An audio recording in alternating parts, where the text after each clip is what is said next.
அனைவருக்கும் வணக்கம். ஓம் நமச்சிவாயா. இன்னைக்கு நம்ம பார்க்க போகிறது ஒரு ஜெனரல் டாபிக் தாங்க. காலசர்ப்ப தோஷம். காலசர்ப்ப தோஷம் சிலவங்க காலசர்ப்ப யோகம்னு கூட சொல்லுவாங்க. இந்த காலசர்ப்ப தோஷம்னா என்னது, காலசர்ப்ப யோகம்னா என்னது, இந்த மாதிரி நபர்கள் ஜாதகத்தில் இருந்தால் என்ன மாதிரி பிரச்சனைகள் வரும், இது உண்மைதானா, இதுக்கு பரிகாரம் எதுவும் இருக்குதா, இந்த மாதிரி எது தான் நம்ம அனலைஸ் பண்ண போகிறோம்.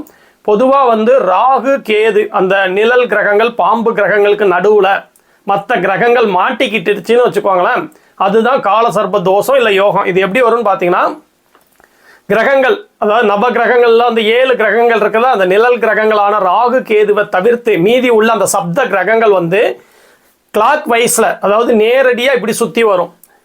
ஆனால் இந்த ராகுவும் கேதுவும் ஆன்டி கிளாக் வைஸ்ன்னு சொல்லக்கூடிய எதிர் திசையில் இப்படி சுற்றி வருவாங்க. அப்போ கேதுட்ட தொடங்கி ராகுட்ட போகச்சில அந்த கேப்பில் கிரகங்கள் அடைப்பட்டு இருந்ததுன்னா, அதாவது கேதுவை விட்டு விலகி ராகு இப்படி வருவார், கேது இப்படி இப்படி இப்படி வருவாங்கல்ல, மற்ற கிரகங்கள்லாம் இப்படி சுத்தம். அப்போ கேது இங்கே இருக்காரு, ராகு இங்கே இருக்காரு. கேதுவை விட்டு கிரகங்கள்லாம் விலகி ராகுவை நோக்கி போகும் பொழுது ஒரு இது வருதுல்ல, இந்த மாதிரி அமைப்பில் பிறந்தவங்களுக்கு பார்த்தீங்கன்னா காலசர்ப்ப தோஷம். இதே அப்படியே ராகுவை விட்டு விலகி கேதுவை நோக்கி போகிற அந்த திசையில் கிரகங்கள் ஃபுல்லும் அடைபெற்றிருந்ததுன்னு வச்சுக்கோங்களேன், இது காலசர்ப்ப யோகம் அப்படின்னு சொல்லுவாங்க. இந்த மாதிரி காலசர்ப்ப தோஷம் உள்ளவங்களுக்கு திருமண தடை, குழந்தை பாக்கியத்தில் தடை, வீடு வாகனம், இந்த மாதிரி நீங்கள் தொழில் வேலை எது நீங்கள் கேட்டீங்கனாலும் தடை தாமதத்துக்கு இதுதான் காரணம் அப்படின்னு அவங்க சொல்லிடுவாங்க. அது உண்மைதானா அப்படின்னா அது உண்மை கிடையாதுங்க.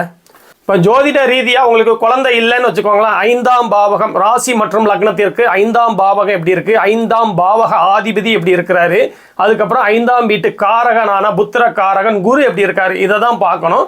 இது ரிலேட்டடாக தான் இதில் என்ன தசாபுத்திகள் உங்களுக்கு நடந்துக்கிட்டு இருக்குது, ஒருவேளை 5ஆம் இடத்துல சனி இருக்கிறாரா, அப்போ சனி திசை நடப்பில் இருக்குதா, இந்த மாதிரி விஷயங்களை வச்சு 5ல் ராகு இருக்கலாம், ராகு திசை நடப்பில் இருக்கலாம், 5ஆம் பாவக அதிபதியும் கெட்டு போயிருக்கலாம், அதே மாதிரி புத்திர காரகனான குருவும் கெட்டு போயிருக்கலாம். இதை வச்சுதான் நம்ம தீர்மானிக்க முடியுமே ஒழிய உடனே இவங்க என்ன சொல்லிடுவாங்கன்னு பார்த்தீங்கன்னா, உங்களுக்கு காலசர்ப்ப தோஷம் இருக்குது அதனாலதான் இந்த மாதிரி நடக்குதுன்னு சொல்லிடுவாங்க. இந்த காலசர்ப்ப தோஷம் நிறைய பேத்துக்கு இருக்கதாங்க செய்யும். இப்போ கரண்ட்லயே நீங்க எடுத்துக்கிட்டீங்கன்னா, ராகுக்கு இந்த சைடு தான் சனி இருக்கிறாரு. அவர் பார்த்தீங்கன்னா 2.5 வருஷத்துக்கு அந்த இடத்துல தான் இருப்பார், மீன வீட்டில் தான் இருப்பார். ராகு பார்த்தீங்கன்னா கும்ப வீட்டில் இருப்பார், சிம்மத்தில் கேது இருப்பார்.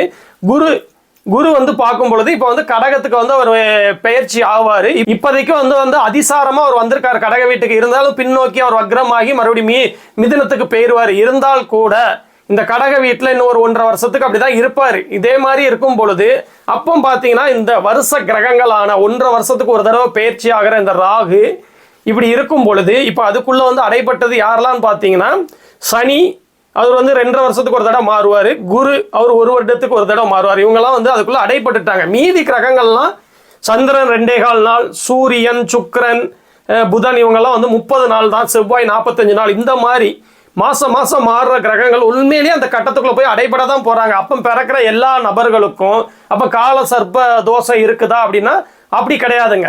எல்லா ஜாதகமே விதி விலக்கு தான், லக்னத்தை வச்சுதான் எல்லாமே உறுதியாகுது. அந்த லக்னம் அடிப்படையில் 5ஆம் வீடு அடிப்படையில் இந்த மாதிரி தான் நடக்கும். இப்போ திருமணம்னு வந்துட்டீங்கன்னா 7ஆம் வீடு 7ஆம் அதிபதி கலத்திர காரகனான சுக்கிரன் இவங்கள தான் பார்க்கணுமோ ஒழிய உடனே காலசர்ப்ப தோஷம் வரக்கூடாது. இந்த காலசர்ப்ப தோஷம் கான்செப்ட் எப்படி வந்திருக்கும்னா, ஜோதிடத்தில் அந்த வளையங்கள் சொல்வார்ல குருஜி, உள்ள உள்ள உள்ள உள்ள பேய்கிட்டே இருக்கணும்னு, அதை புரிந்து கொள்ள கஷ்டமான ஒரு நபர், அதை புரிஞ்சுக்கிறதுக்கு கஷ்டமான ஒரு நபர் பளிச்சுன்னு தெரிகிறது இதை மட்டும் கண்ணில் வச்சு காலசர்ப்ப தோஷம். இப்போ கேட்குறாங்க, எனக்கு குழந்தை இல்லைங்க என்னங்க அப்படின்னு கேட்கும்போது கணவர் ஜாதகம் மனைவி ஜாதகத்தை வாங்கி பார்த்து ஏன் இல்லை, எப்போ கிடைக்குமா கிடைக்காதா, இந்த மாதிரி பேச சொல்றதுக்கு அனுபவம் இல்லாத ஒரு நபரான ஜோதிடராக இருக்கலாம். அதனால காலசர்ப்ப தோஷம்னா கண்ணுக்கு தெரிகிற மாதிரி பளிச்சுன்னு இருக்குது, இதை சொல்லிடும் அப்படின்னு சொல்லி அந்த மாதிரி இருக்கலாம். காலசர்ப்ப தோஷம் இருக்கு, என்ன பண்ணலாங்கச்சுல பரிகாரம் பண்ணணும்னு சொல்லிட்டு அதுக்கு ஒரு பணம் கொடுங்குற அந்த மாதிரி நபர்களாக கூட இருக்கலாம் மேபி. அதுக்கப்புறம் இந்த முன்னோர் சாபம், பெண் சாபம், குலதெய்வ சாபம், அதுக்கப்புறம் பார்த்தீங்கன்னா கர்மா, இதெல்லாம் தப்பிச்சுக்கிறதுக்கு ஜோதிடர்கள் அந்த கணித ரீதியாக சொல்லாமல் தப்பிச்சுக்கிறதுக்கு இதனால தான் உங்களுக்கு நடக்கலை. நீங்கள் போய் கேட்க முடியுமா பெண் சாபம் எப்படி இருந்தது அப்படின்னு உங்கள் முன்னோர்கள்ட்ட? உங்கள் முன்னோர்களில் யாரோ ஒருத்தங்க பாம்பு அடிச்சிருப்பாங்க, ஒரு கன்னிப்பெண்ணை இது பண்ணியிருப்பாங்க, இந்த மாதிரிலாம் சொல்கிறாங்க. இது ஒரு கரெக்டான ஒரு ப்ரொசீஜர் இல்லை அப்படின்னு தான் நான் சொல்லுவாங்க. இது ஜோதிடரும் ஒரு மருத்துவரும் ஒன்று தான்.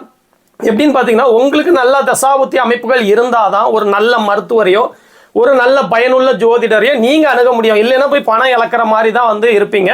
எல்லா ஃபீல்டுலையும் இது நடக்கதாங்க செய்யுது. உண்மையிலே திறமைசாலியான உள்ள நபர்கள் கூட இருக்காங்க. திறமை இல்லாம இந்த மாதிரி ஏமாத்திக்கிட்டு கவர்ச்சிகரமான விளம்பரங்களை சொல்லிக்கிட்டு மக்களை கவர்ற மாதிரி வார்த்தைகளை யூஸ் பண்ணிக்கிட்டு அப்படி பணம் பறிக்கிறவங்கள்ட்ட தான் போய் மக்கள் உழுவாங்க. அது அவங்களுடைய தசாபுத்தி அமைப்புகள் தான். அவங்கள நான் ஒன்றும் தப்பா சொல்லலை. அவங்க தசாபுத்தி அமைப்புகள் அவங்கள நோக்கி ஈர்க்குது, போய் பணத்தை வந்து இழக்கிறாங்க அப்படின்னு தான் நான் சொல்லுவேன். பொதுவாக இந்த மாதிரி காலசர்ப்ப தோஷம் யோகம் இதுக்கெல்லாம் வந்து நீங்கள் பயப்படணும்னு அவசியம் கிடையாது. இது வந்து நிறைய பேர் ஜாதகத்தில் உங்கள் ஃபேமிலியோடைய ஜாதகத்தை நீங்கள் எடுத்து பார்த்தீங்கனாலே இது மேக்சிமம் நிறைய பேருக்கு இருக்கக்கூடிய அமைப்புகள் தான். அதனால மட்டும்தான் எல்லாம் நடந்துருமானா கிடையாது. எல்லாத்துக்குமே வந்து ஜோதிடத்தில் தனித்தனி விதிகள் இருக்குது.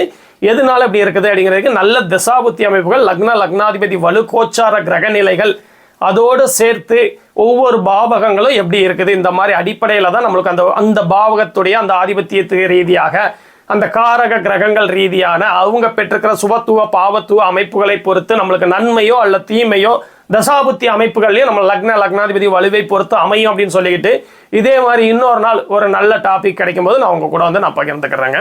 ஓம் நமச்சிவாயா.